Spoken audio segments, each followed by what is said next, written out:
Oh, perfect. All right, so today we're going to talk about cloud enabling the enterprise, mainly from a perspective of how we can be a cloud leader, a leader in terms of enabling a cloud revolution within the organization itself. So as a part of this presentation, before we go into the agenda, a little about me. So I've been working in IT for around 14 years right now. So I work as a cloud solution architect for one of the leading cloud providers in Australia. I started my career off with Microsoft Research and Development. I was a developer early on in my career. I have my code in Live Meeting 8 Link server, which is now called Skype for Business. Windows 7, the Windows 7 calculator was built by me. And I've had the fortune of working with Azure from its very first day in market, which is back in Feb 2010. I also won a patent award on one of the technology innovation. Like Tim mentioned, I'm also an author of the book on microservice architectural patterns using Microsoft technologies. I do a little bit of speaking. I've spoken in TechReady thrice, TechEd, Microsoft Ignites lately. And mostly on a day-to-day basis, I deal with very large enterprise customers or large enterprise customers and help them migrate their workload to cloud or build greenfield applications which are cloud-born. I have a website, namit.me. Please feel free to visit it anytime. In today's presentation, basically what we are aiming to achieve is to build a perspective around how we can lead a cloud revolution within the organization which we are working for.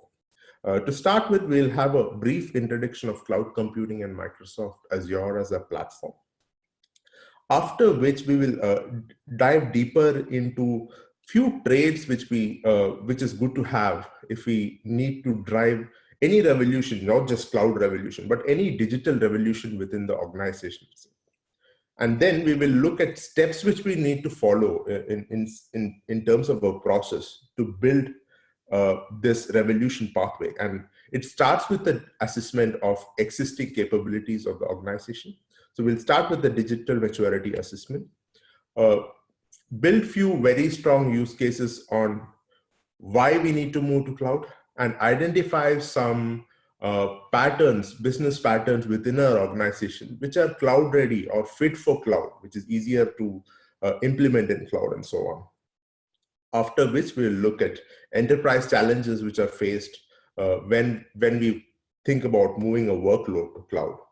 A brief introduction to Azure, Microsoft Azure ecosystem after that. And I'll then walk you through some very useful tools which you may be able to use to actually build that cloud roadmap, do some comparison with amongst cloud providers and so on.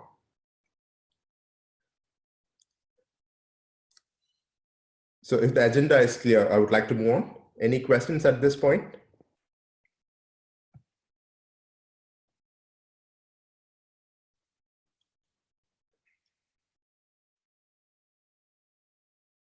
I'm guessing. So moving on. So to start with, a brief introduction about Microsoft Azure. So we understand that Microsoft Azure is a cloud computing platform, an offering from Microsoft, which is completely managed. And basically there are three different cloud stacks which are popularly available amongst cloud vendors, right? Infrastructure as a service, platform as a service, and software as a service. There are newer versions of this available right now, like function as a service, which is completely managed, Lambda functions running, which is one level above SaaS, but we are not going to talk about that. We are only going to talk about the three main stacks. So to start with, what do we get when we deploy something as infrastructure as a service on cloud? We get the vendor to basically manage our data center physical facilities, which includes cooling, network access, hosting racks, the physical infrastructure required to host your machines.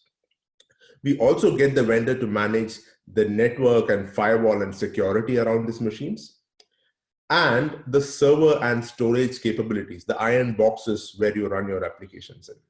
So these three aspects of your IT workload will be taken care if you use infrastructure as a service from a cloud vendor.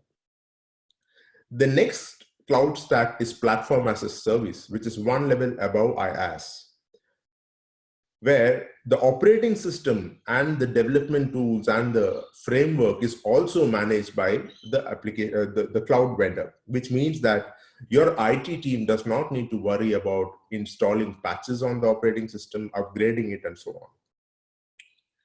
And the final stack is software as a service, where everything is actually managed by the cloud vendor. You only pay for a subscription to use that software. Is there a question? I'm sorry.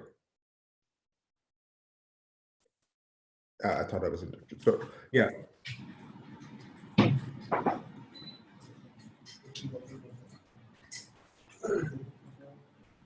Yeah, so the final model is software as a service, where we actually only pay for a subscription to use the software for a designated amount of time. So like it can be a monthly subscription or a yearly subscription and so on.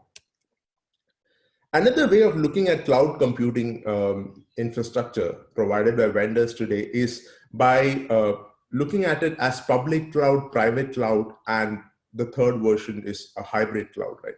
So when all your data is hosted on shared public infrastructure, that's when you call it a public cloud. And when everything is hosted within infrastructure owned by you or within your organization, then it's called a private cloud.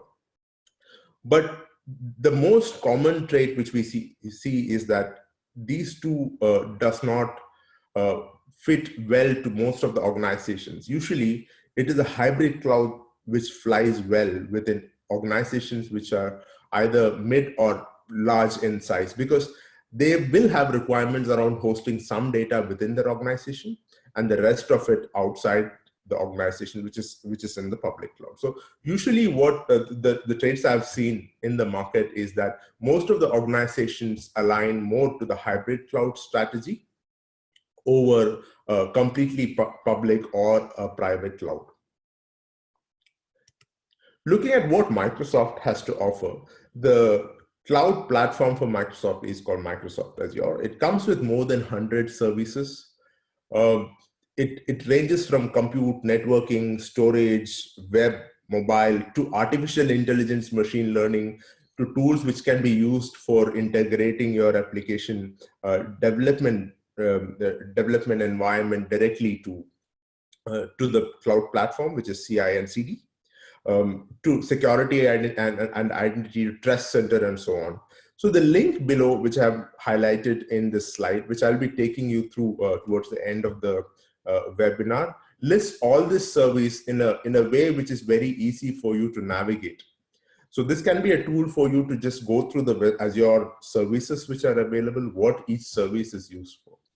Azure is also available in more than 50 regions across the world. So you can choose your data center and your redundancy models where you want your data to be available across different data centers in this world. Now that we understand a little bit about the cloud and the Microsoft offering on the cloud platform, let's look at how we can lead a cloud revolution within the organization. So, yeah. So I just want to actually add a question we had come in from Victor Chu. He was wondering how does government cloud fit in the picture? So government cloud, so it's usually government uses dedicated data centers, right? And completely based on the size of the government project system. So if you see, the US government owns 2 Azure data centers for themselves. Whereas smaller governments like Australia or Malaysia, they follow a hybrid cloud technology. So I've been involved in 3 major government projects, right? And all of them have chosen a hybrid cloud technology specifically because they have data which they don't want to store on cloud, because these are sensitive data like citizens' information and things like that, which are usually stored on-premise.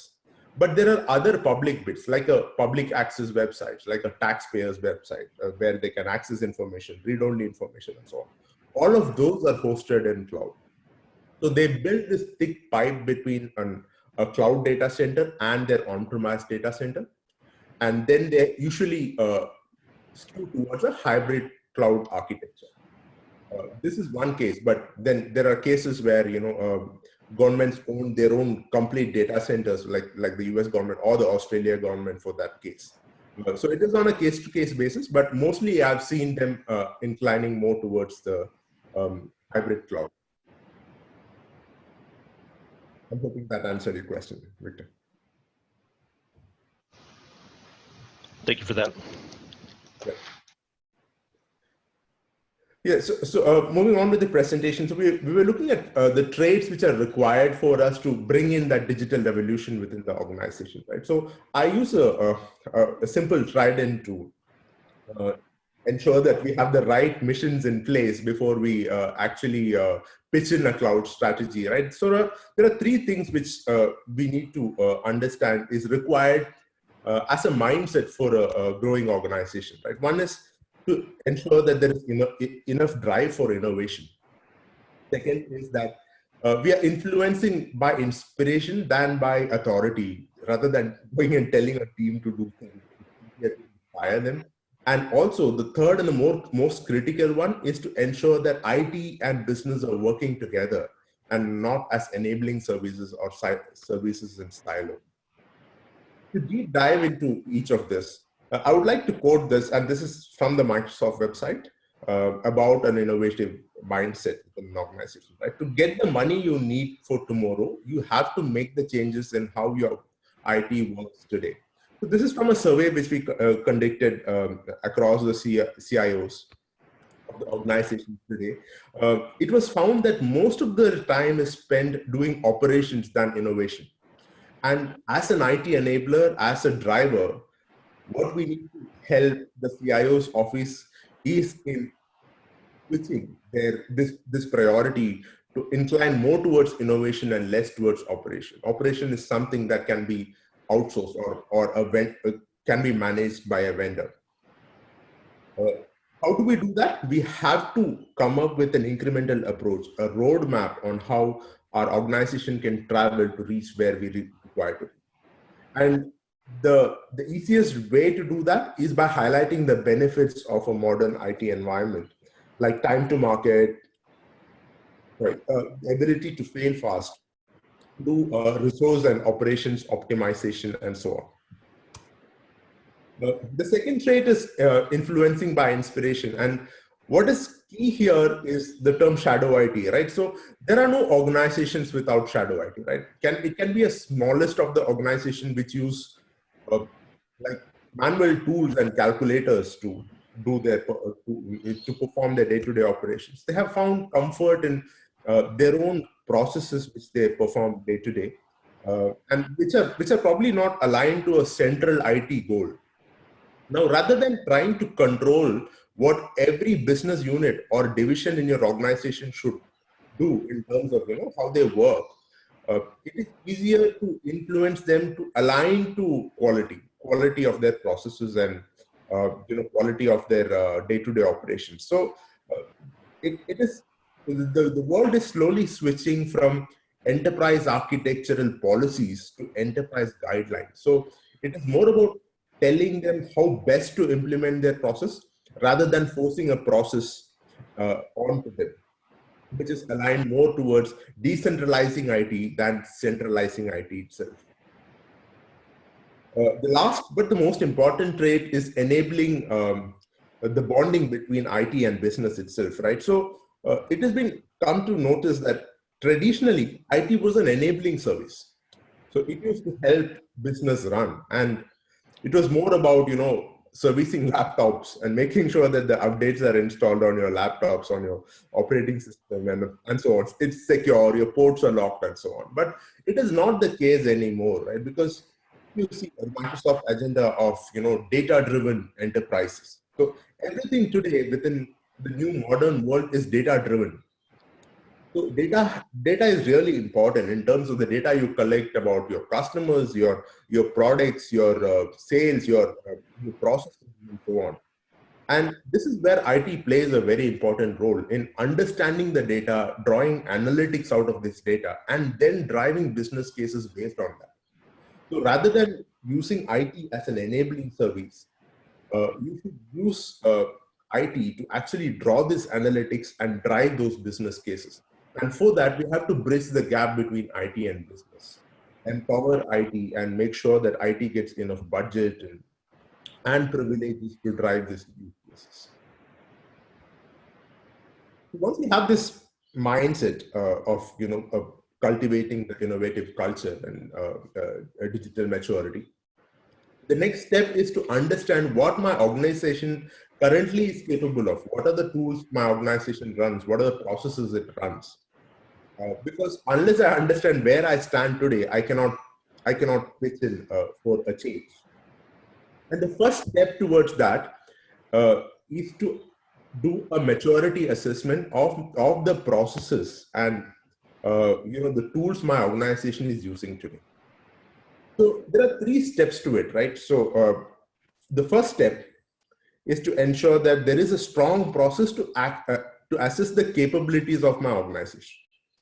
The second step is I use the right modeling tools to create a strategy or a roadmap for my organization to travel and reach the state where I want it to be. And the third one, of course, which is the most important one, is to have the right presentation tools, which I can use to showcase it to my senior leadership so that they can buy into it. Today, we'll focus on the first bullet point, which is about what is the process? How do I kickstart this revolution within my organization, right? So it all starts with the digital maturity model, and this is a Microsoft recommended tool. It's a Microsoft IP. It's a public IP, so you should be free to use it. So a digital maturity tool, the way it works, it actually divides your organizational capabilities into 4 themes. These themes being engaging your customers, how you are engaging your customers, what are the tools your customers has, what are the ways they submit an order or check for availability, and so on, right? The second theme is empowering your employees, the internal tools your employees use for performing their day-to-day tasks.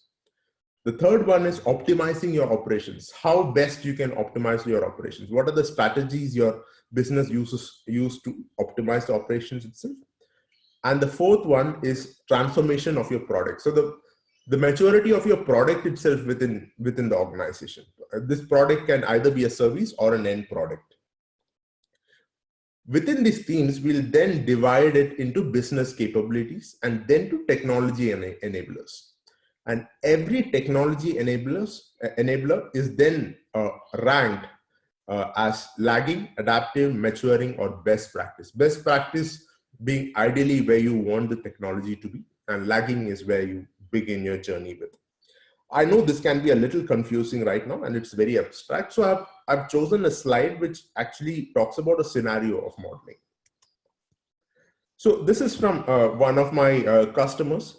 So I can start with an example. So they deal with equipment hire for government organizations.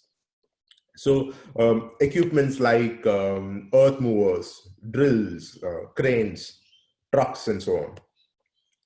Now they've already stepped into an IoT-based equipment tracking system where they have devices placed within each equipment that they have to actually draw analytics about its performance, its operations, the environments it's operating on, and so on.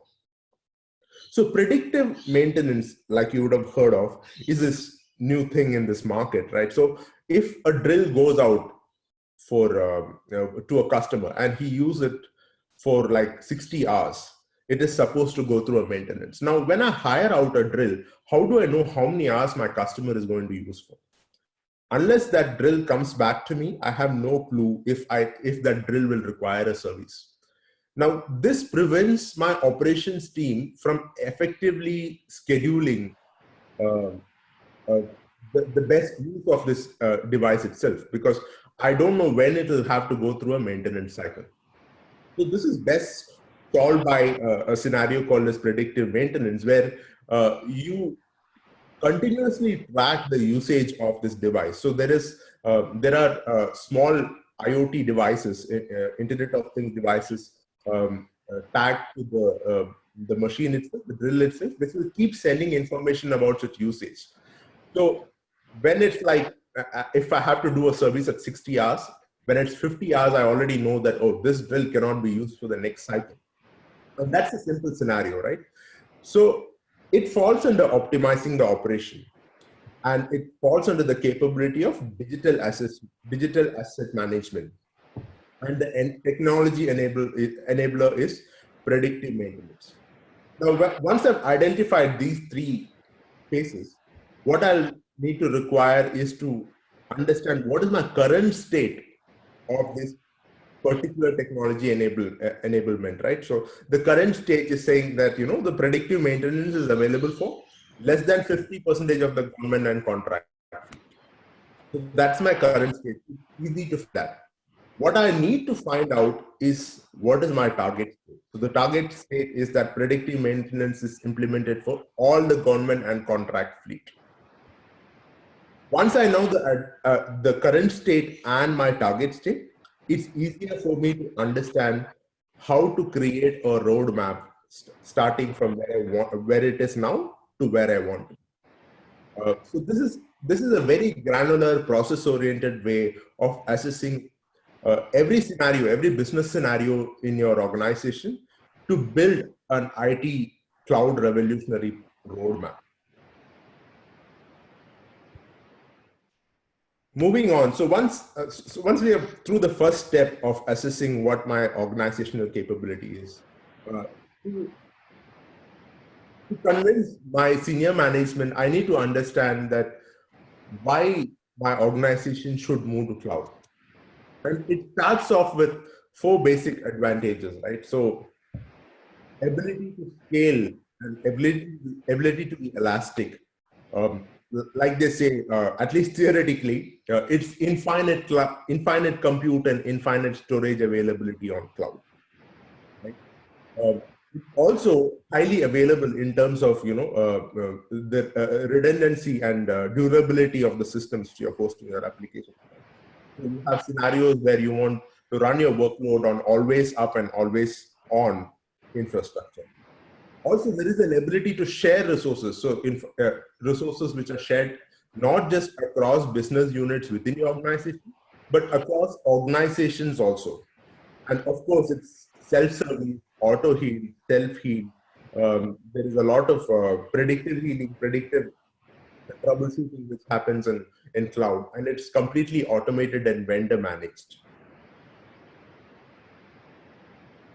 That's an abstract understanding of why an organization should move to cloud. But to be specific around how it relates to my organization, there are 4 patterns which we need to think about. And I can give an example on each of these patterns which I've encountered with my customers, right? So on and off is one of the cloud pattern, where if you can relate any of your business scenarios to this on and off pattern, it may be a good candidate to be hosted on cloud. So a scenario which I can think of is a government client again, right? A school, which I'm currently working for. It's a huge project in terms of user base. We have 800,000 users for this application. It's cloud. It is meant to be cloud hosted. And the main reason for this is because of the size of the compute which is required to handle the system. They end up purchasing a lot of hardware, which shuts down at 4 o'clock, because the school working hours ends at 4. It works from 8 to 4. And the remaining time of the day, these machines are dormant. But to handle that workload of 800,000 users, they end up provisioning a very large data center for them. So that is one scenario where cloud can be really handy, where you pay only for use. So you have the flexibility of shutting down this machine, and you end up not paying for it after 4. Another scenario is predictable burst. So this is again, when I was handling a customer, uh, a theater chain in North America, the second biggest theater chain in North America. Uh, Unpredictable burst is a very common scenario for them because usually what happens is when there is a movie released, uh, when there is a movie released, they don't know if it'll be a hit or a flop. And if it is a hit, then they have a lot of bookings coming for that movie, and your systems need to handle that load, and that is unpredictable. That depends upon the quality of the movie itself. So how do you handle such workloads? How do you plan your infrastructure for an unpredictable burst, right? And cloud again comes handy here because you can quickly provision your infrastructure on cloud as your demand increases. And you can patterns like auto scaling, where you don't need to manually do anything, but the infrastructure scales by itself depending upon the load and scales down so that you don't pay for extra infrastructure when your scenario ends, right? The third scenario, which I relate to, is growing fast, right? A small startup, which actually grows very fast, right? So they don't know how many users they're going to have. A small mobile phone application, for instance, they're in the market. In 1 month, you have 200 million users. Uh, if it's a game like Angry Birds, right? And how do you scale your infrastructure to support that kind of user base? And that's where cloud again comes handy because you can quickly provision infrastructure and pay per use. So if you think that the shelf life of this application is just 3 months, after 3 months, what do I do with this infrastructure? You can always scale it down. And the fourth scenario is predictable burst. This is again, we were doing a project for a pizza vendor. And the case was that they would expect a lot of pizza sales on a Super Bowl day. And this was expected. So how do I have my infrastructure provision that on these specific days, I would want a higher availability of my machines or throughput, right? So this is again a very strong cloud scenario where I can pre-provision infrastructure for specific durations and then deprovision it after that. Thereby, I save a lot of operation cost. So the slide is important because you may be able to relate a lot of organization scenarios to one of these four patterns because they fit perfectly to a cloud strategy. This is a very high level view of the cloud stack, repeating what I had shown in the slide 3, and I'm sure you would have seen this stack before. Just to quickly skim through it, if you have a packaged software which you own all by yourself on a traditional environment, it would be something like what it looks on the left side, where you manage all 9 layers of your software. It's like starting from application, data, runtime, middleware, operating system, virtualization, server, storage, and network. Everything is managed by you. When you go to a cloud platform and you use infrastructure as a service, the bottom 4 layers are managed by the vendor: the virtualization, server, storage, and network. If you use platform as a service from a cloud vendor, the bottom 7 layers are taken care of by the vendor. And then if you are using software as a service, it's a subscription model.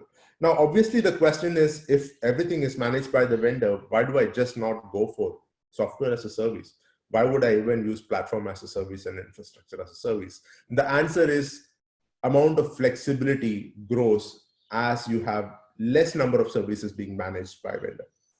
So if you manage the operating system, you have the freedom of installing whatever operating system you want. Similarly, if you manage the runtime, you have the freedom of installing any runtime, a Java runtime or a .NET runtime. You don't have that flexibility as you grow up the stack, but then you manage less number of layers. Quickly to move on to enterprise challenges that is usually encountered when we devise a cloud strategy, right? There are 3 enterprise challenges which are usually seen, which are faced by the cloud customers. One is related to integration. Second one, heterogeneity, and then last and most important, security for most of the organizations.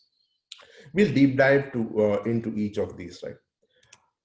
Starting with integration. So the question is, how do I integrate my existing infrastructure with cloud? How do I integrate my virtualization platform, my data platform, my DevOps platform, development platform, my identity solution to a system which is deployed on cloud?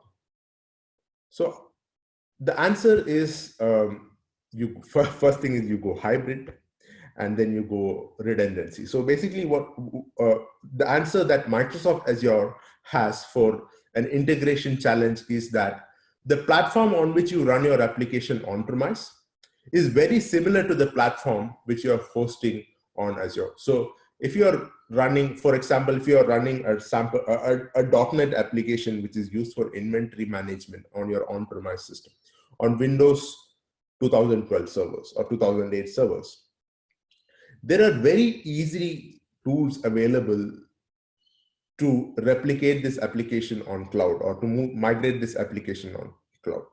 There are three ways of migrating the application on cloud. Either the first one is to do a lift and shift, which we call migration. The second one is mitigation, where you actually modernize the application to a level to suit the cloud environment. And the third methodology is to rewrite the application itself, which is the last option which enterprises prefer.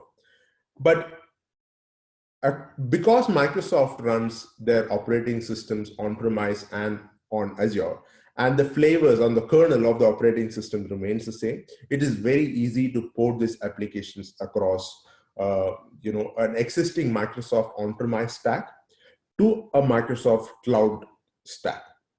And it deals with all the five domains which we are talking about in this slide. So may it be a hypervisor-based virtualization, may it be an Active Directory which you're running on-premise to an Azure Active Directory on Azure, maybe like a data platform, like a SQL server which is running on-premise to a SQL Server Azure, right? Azure SQL database running on Microsoft platform, DevOps like Visual TFS, which you're running on-premise, to VSTS, which is Visual Studio Team Services running on Azure, and so on.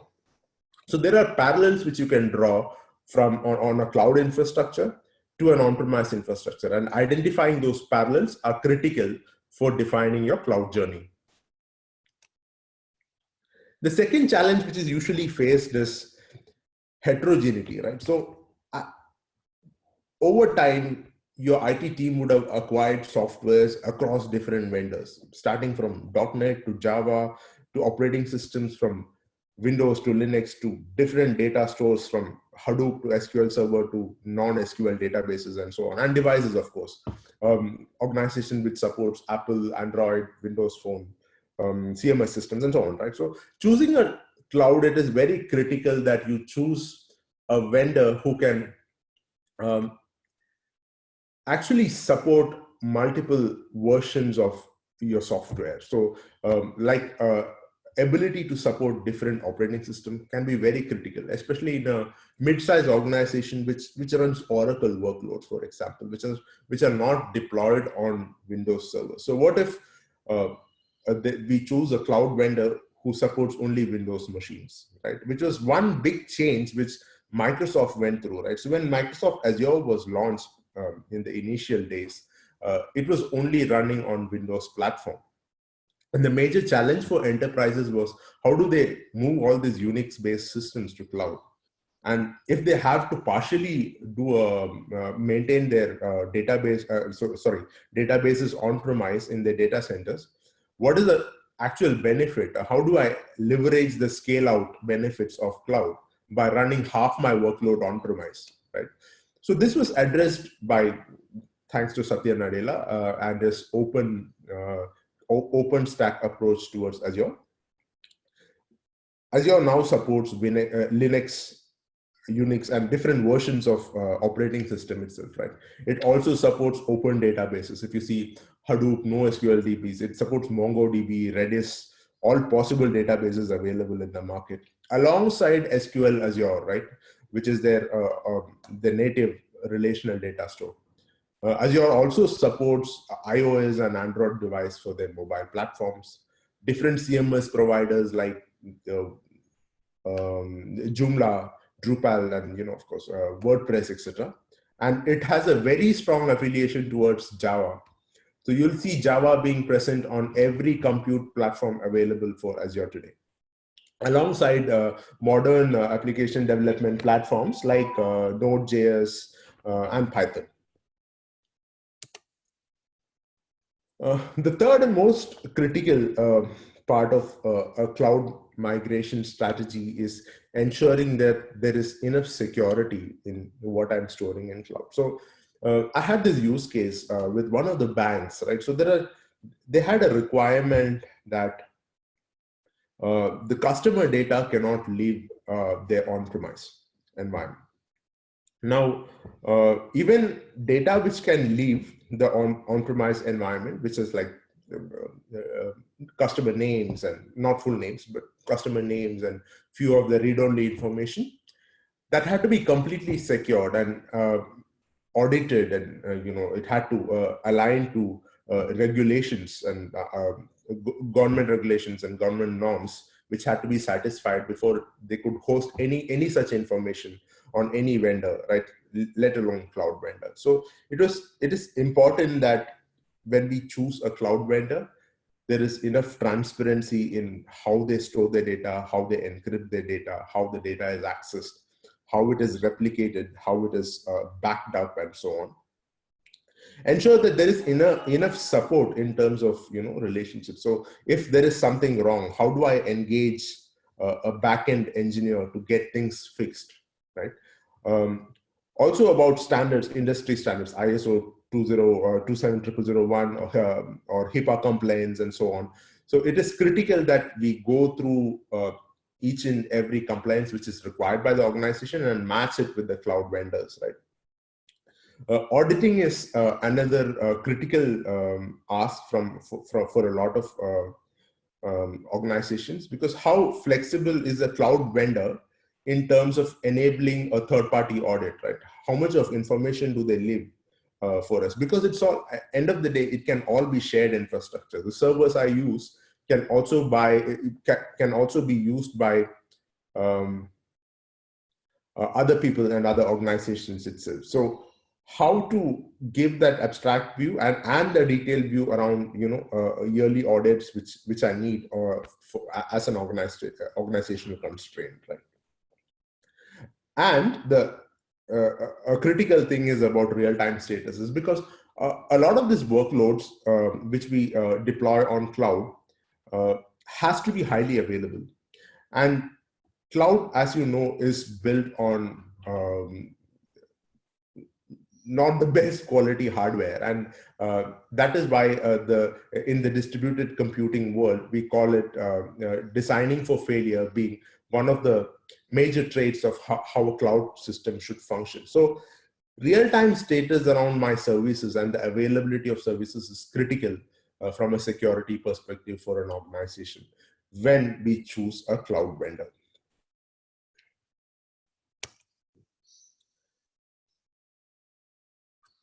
We'll now quickly jump into the Azure ecosystem itself and how the Azure ecosystem is lined up, right? So, hey Namit, before you move on to the next topic, I think there are a couple of questions. sure. Do you think it would be a good time to answer them? Yeah.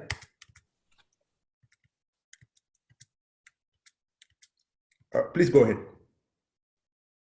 Okay, the first question is for maintenance needs, doesn't S2D fix this across nodes, allowing no downtime? I'm sorry, I don't understand S2D. Okay. Someone asked, CD Martin asked this question. Do you want to type in to clarify more?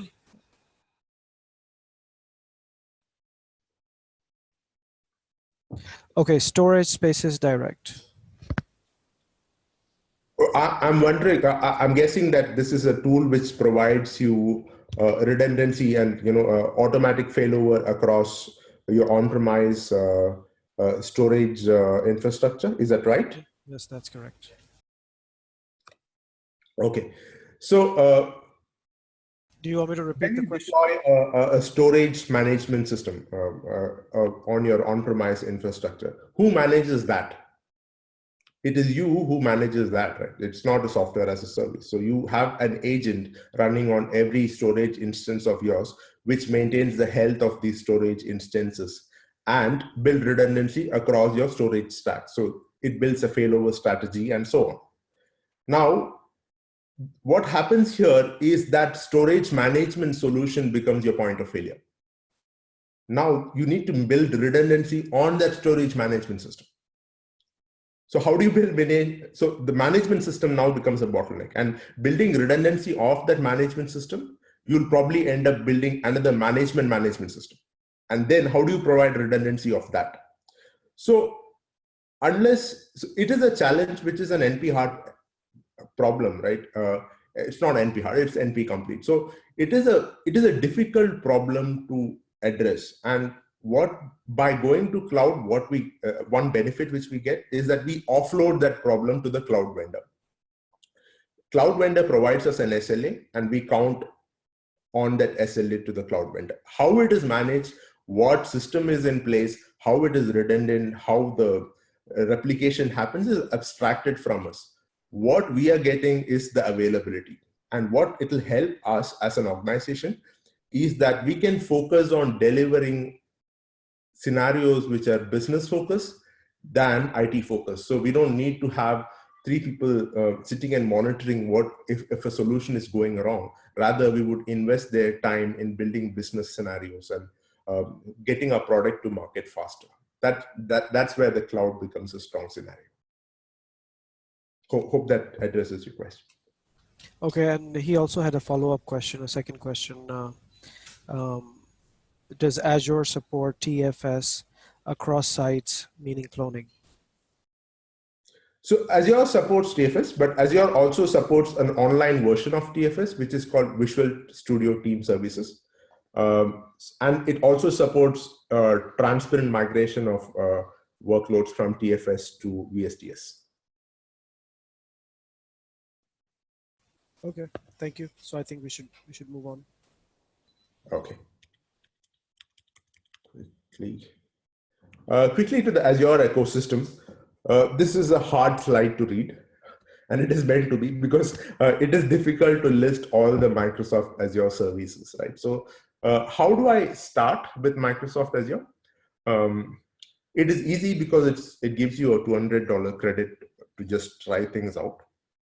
And there is a website which actually talks to you about all these services. So the services are basically divided into 4 themes, right? Compute, networking, identity,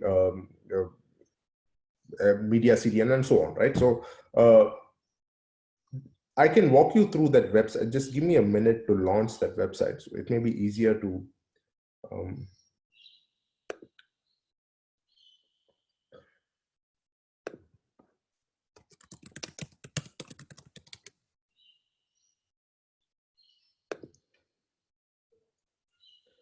So this is, can you see the screen with the website on, or? No, we're still seeing the PowerPoint. Let me just, yeah.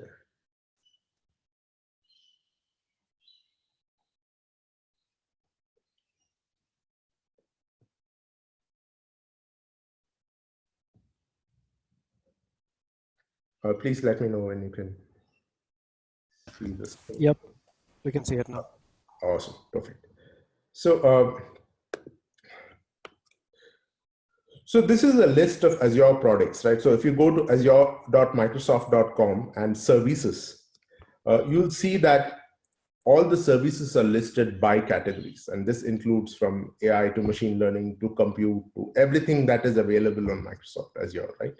You can click on each of it and then read about what each service is. So for example, virtual machines. It gives you a nice video about what virtual machines are and how it's deployed on Microsoft Azure, what operating systems are supported, good documentation, roadmaps of this technology, how it's supposed to grow, pricing details, all of it, right? So, and this is applicable for every service which is available in Microsoft Azure as an offering. So it's easier to navigate it from the portal than putting it on a slide, just which would be a disaster in terms of maintaining it too, because these services keeps changing every second week. There are new features which keeps getting launched every second week. I'll share this link post presentation so that you guys can access it and play around with Microsoft Azure platform. Going back to the presentation.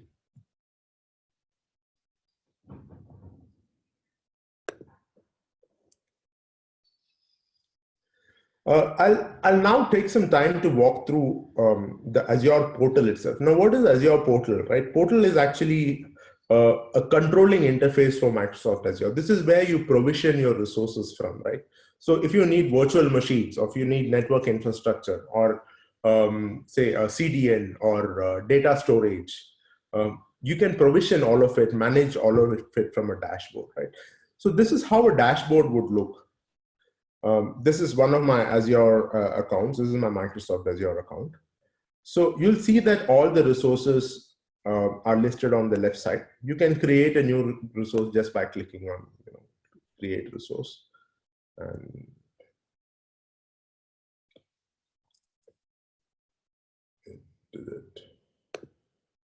choosing what do I want to create. So I want to create a Windows.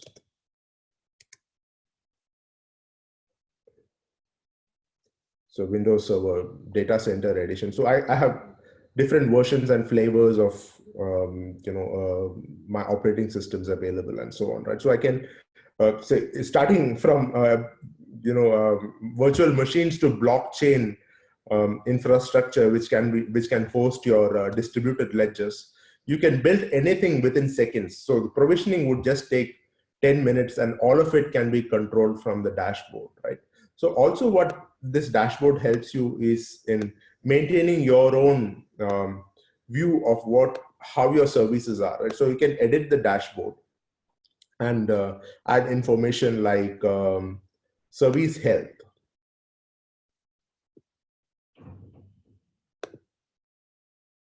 And you'll know that there is a widget. It is not configured yet, but there's a widget available for all your service health. You can build custom dashboards like this. It's very easy maintaining the resources which you have provisioned on cloud using this dashboard, right? So I know this can be a little, it's a little confusing for anybody who is first using Azure, but you'll very easily get used to it. And once you've gone through the documentation and list of services, I would highly recommend you to create a subscription for yourself, avail that $200 credit which you're getting, and then play around with just creating some resources, creating a virtual machine, logging into that virtual machine, doing a remote desktop, creating few virtual machines, connecting, talking between them, provisioning a SQL server, accessing it from on-premise, and so on. It's very easy to provision, manage, also shut down. Make sure that you're shutting it down, otherwise you'll end up keep paying for it unless it is awake.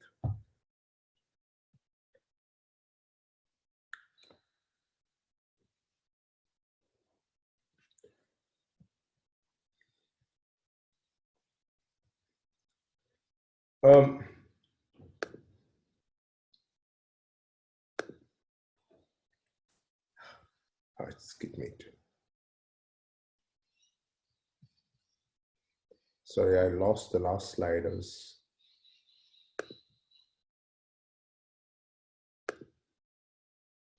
So there's another question in the meantime. Will this work also on an internal Azure setup?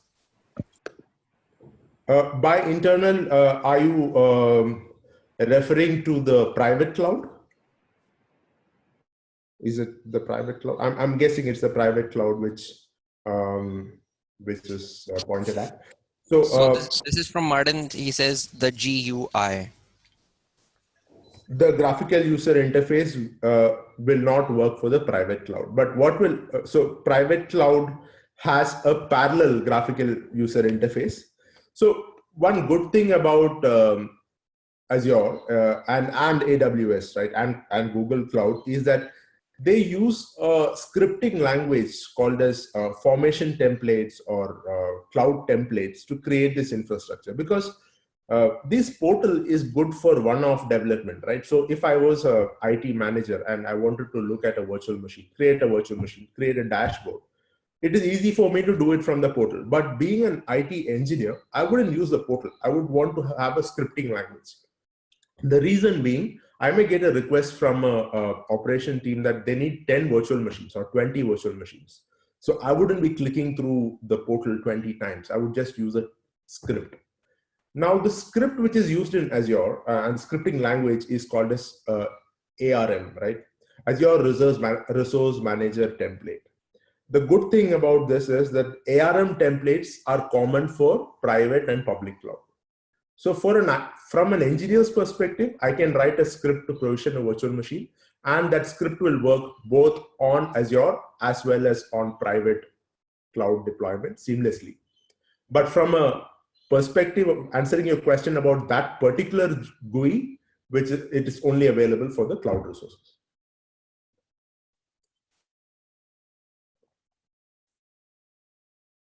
Any other questions?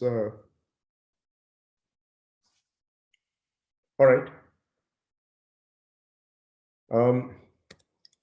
So there are a few tools which I wanted to run you through, which is very critical for pitching something to the senior management, because I understand that a lot of the times what the management cares about is the ROI, right? So the money which is cost, which will cost them in terms of bringing any new change to the organization, and if it is worth it at all, right? And there are three questions which are usually asked. What is it compared to what I'm spending today? So in terms of, owning a data center of myself and running workload across cloud, what is the ROI I get? The second question which is asked is SLAs, right? So I have a system which is running in my data center and it is up 24/7. I have operators managing it. I have control over it. What is the availability of this system if I deploy it on cloud, right? How do I know it will be available? What is the assurance that Azure or any other cloud vendor gives me for that service? The third question asked is, how do I estimate for the operation cost? Now, you mentioned that it is all software as a service, you pay per use. How do I know how much I need to pay for this? And how do I calculate what is my running cost and so on? So there are three tools which I want. It's not tools. The second one is just a link, but the other ones are tools which are useful to create a pitch, to create that strategy and add that numbers to your plan when you present something to the higher management. I'll walk you through these tools.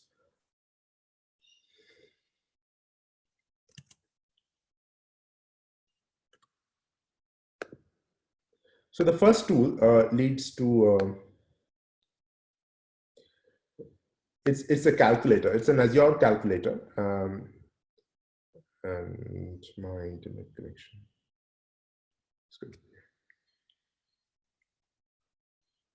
So what this tool lets you, it's a Microsoft hosted tool, and the link is in the PowerPoint deck, is that you can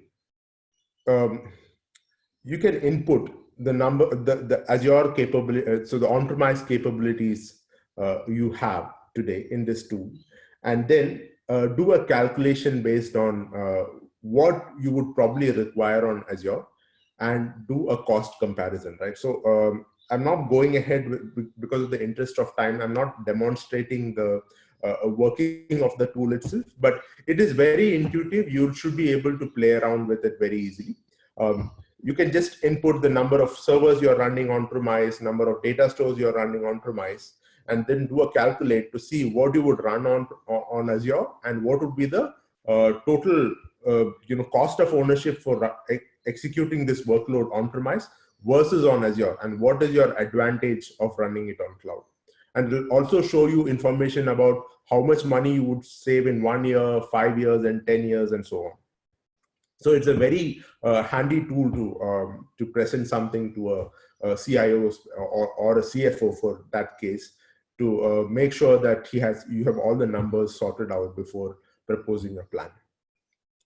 The next link in the slide takes you to the service level agreement. So it will take you to this site, which is again an Azure hosted site about Microsoft Azure services. So now, in a solution, usually there are multiple services involved, right? There is a compute, so there is a web front end for a web application, or a Windows API hosting service, a Windows service, or a worker role, or something like that, which is handling all the workload from your external customers, right? Those are web front end, and then there are storage services in between. There are network services. All of it comes with different service level agreements. So when you are calculating the service level agreement for your solution, you need to consider the service level agreements for all the components which are involved in that solution. And this is a question which you will get asked when you propose a solution to the senior management, that what is the SLA of this particular service? For example, let's just look for a virtual machine. So if you want to just host a virtual machine on Azure, and you want to know what is the SLA around its availability and so on, right? So it's very easy. Just click on type virtual machine and select the link. It will tell you what is the availability. So it gives you 3 nines, so 99.999.5, and it tells you about all information that you require in terms of the credits you get if the SLA is broken and so on, and how to calculate. So it's a very detailed website, and there are also architectural patterns linked to this website, which will tell you if you want to build redundancy, if you want to have more availability, how to get that done. So this is one tool which you probably want to use. Keep handy if you get asked questions around SLAs of services when you're proposing a cloud strategy. The third tool is a pricing calculator. So now if the senior management is convinced that they need to move to cloud, and they have this question around, okay, I want to use cloud services, but tell me how much is my operational cost to have it running for a month, right? So for example, if I have 2 virtual machines running, right? So for my application, I just need to type in virtual machine and say that I have 2 units of it running. I'm running it in West Central US. And if I'm running one Cosmos DB or 0 of them, you can choose how many ever you want. And then delete it if you don't use it. Service bus.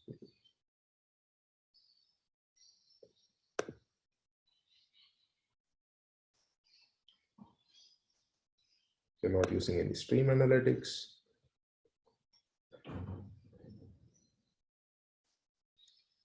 Size of the virtual machine. So you can say that, oh, you want 4 cores, 8 cores, based on the RAM usage, etc. You choose the tier, which is basic, higher, standard. These are again support levels which are available on Microsoft Azure. Choose the operating system.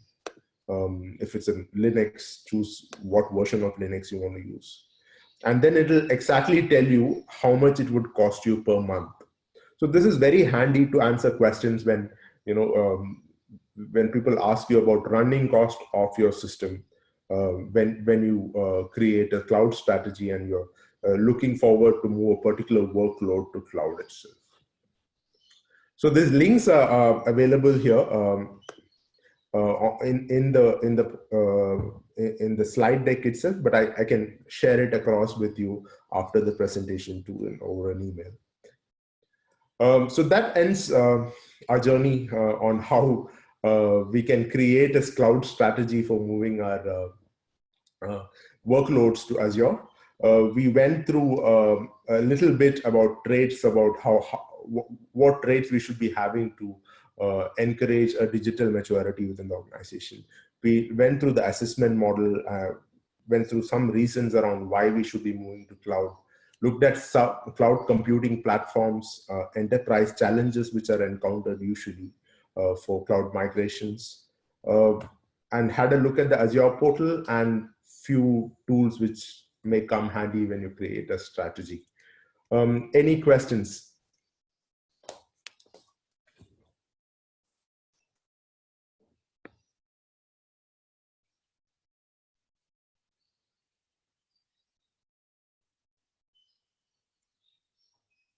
So it looks like we addressed all the questions during the presentation.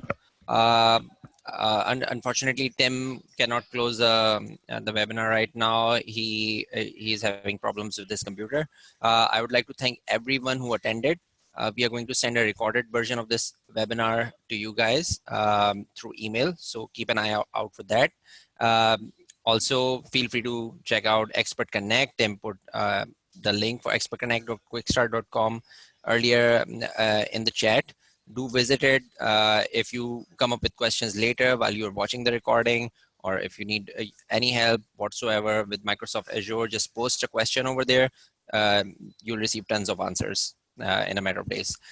Thank you, everyone, and thank you, Namit, especially. That was a great presentation, and we learned a lot today, and hopefully we'll see you guys next month for the next webinar. Thank you, everyone. Thank you. Thank you.